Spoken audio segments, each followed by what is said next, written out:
Hello, this is Matt Singer. I'm the arts and culture editor at Willamette Week, and today I am speaking with Jon Major. He is the scientist in charge at the Cascade Volcano Observatory, which is based in Vancouver. Is that correct? That's correct. Okay. And just a quick setup here. The reason why we are talking to Jon today is last week there was an article that was published in Forbes that you may have read if you are a regular Willamette Week reader, called The Death of Portland. And while the article was mostly focused on Portland's current kind of socioeconomic issues, it made mention of the city of Pompeii, kind of rhetorically comparing contemporary Portland to the Italian city that was famously wiped out by erupting volcano. And that kind of got us thinking, what are the chances that Portland will be wiped out by a volcano at any point in the near or distant future? So that's why we're talking to Jon today. And Jon, we're specifically interested in Mount Hood. And so I'm going to ask a very stupid question. So that I've never really I guess I've never really thought of Mount Hood as being an active volcano. It's considered an active volcano. Is that correct? Oh, very, very much so. Much like Mount St. Helens, Mount Hood has been a fixture on the landscape here in the Pacific Northwest for, several 100,000 years. But unlike Mount St. Helens, Mount Hood does not have a history of the big explosions like we saw at Mount St. Helens in 1980. Instead, if you might recall, back in 2004, when Mount St. Helens reawakened, this new lava dome grew in the crater of Mount St. Helens. And Mount Hood has more of a history of growing lava domes as opposed to big explosive eruptions. People may remember the photographs of Mount St. Helens with the big eruption plume that was rising in the sky and drifting downwind. And Mount Hood doesn't have a history of doing that. So for people in Portland, if Mount Hood was to erupt, there's no direct threat to Portland from Mount Hood. The community most likely to be threatened by an eruption of Mount Hood is going to be Government Camp, because it's perched right there essentially on the flank of Mount Hood. If Mount Hood was to erupt in our lifetime, the people in Portland might get a nice little show, but there's no threat to the Portland metro area from an eruption of Mount Hood. Most likely what would happen is that Mount Hood could reawaken, a new lava dome might grow, parts of that lava dome might collapse.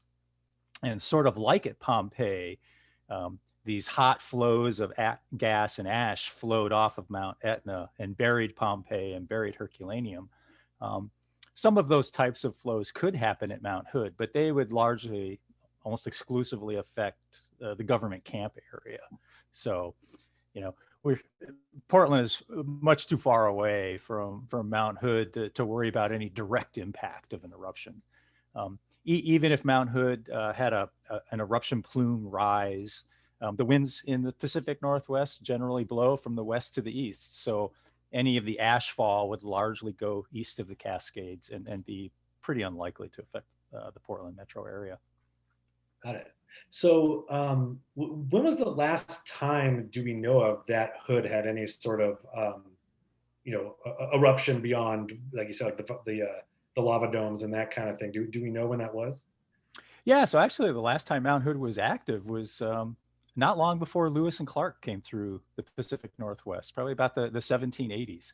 And there was it grew a lava dome on the south side, kind of in the crater rock area.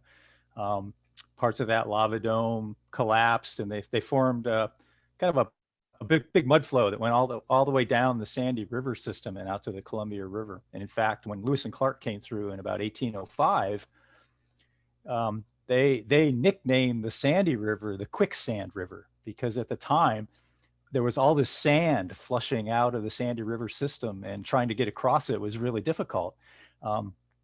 People may remember that in the aftermath of Mount St. Helens, the Toutle River system, the main stem Toutle River that drains Mount St. Helens, where the I-5 bridge goes across, had all kinds of sand flushing out, and more likely than not, that's kind of what the Sandy River looked like back at the time when Lewis and Clark came through. So Mount Hood's actually had a fairly young eruption. some, just a little bit over 200 years ago. The last sizable eruption prior to that was ballpark about 2,000 years ago. So Mount Hood has a history of eruptions, and in fact, a very recently young eruption. But like I said, if it was to erupt today, most likely it would be lava dome growth, collapsing of the lava dome and forming these hot gas and ash flows. It would probably flow down the flank and affect the government camp area. And I understand that there was some seismic activity on the mountain last year, and there were some monitoring devices that were installed. I'm obviously not familiar with the lexicon, but there was some activity. Is that correct?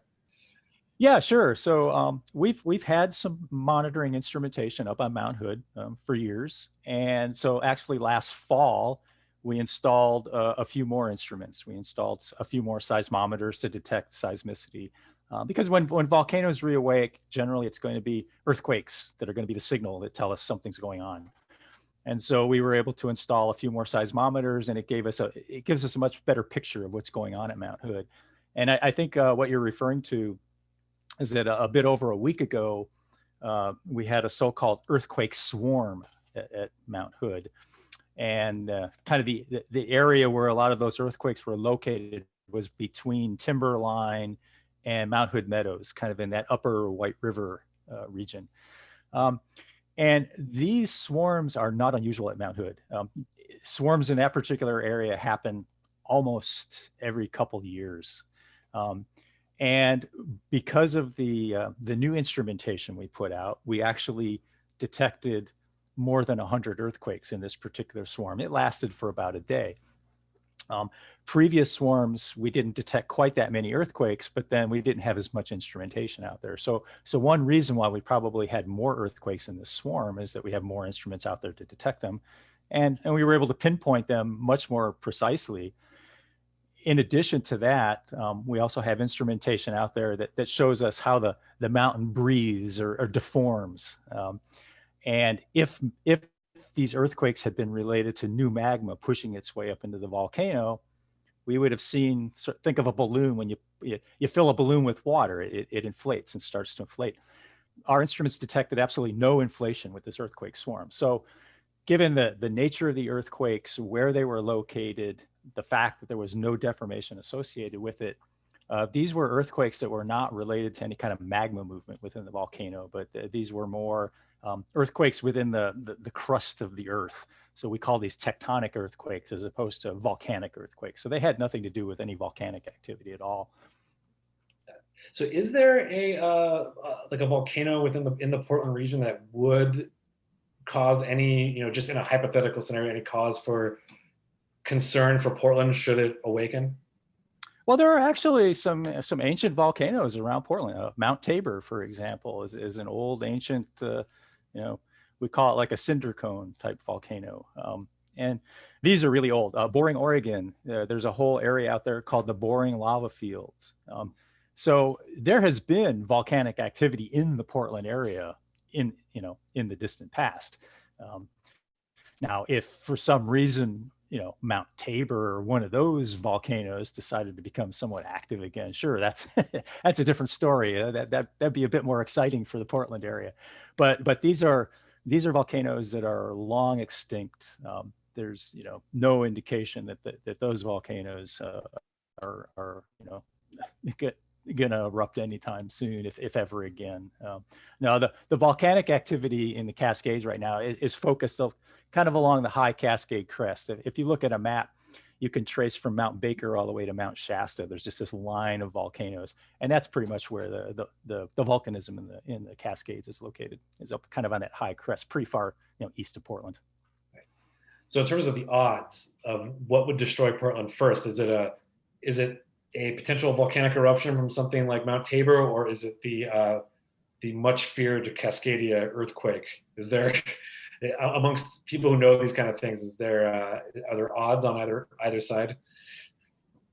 Yeah, I'd say that there's a much higher probability of Portland being severely affected by the Cascadia earthquake than a volcanic eruption. good to know what to be prepared for. John, So, you'll probably be shaked, not baked. that's good to know. Great.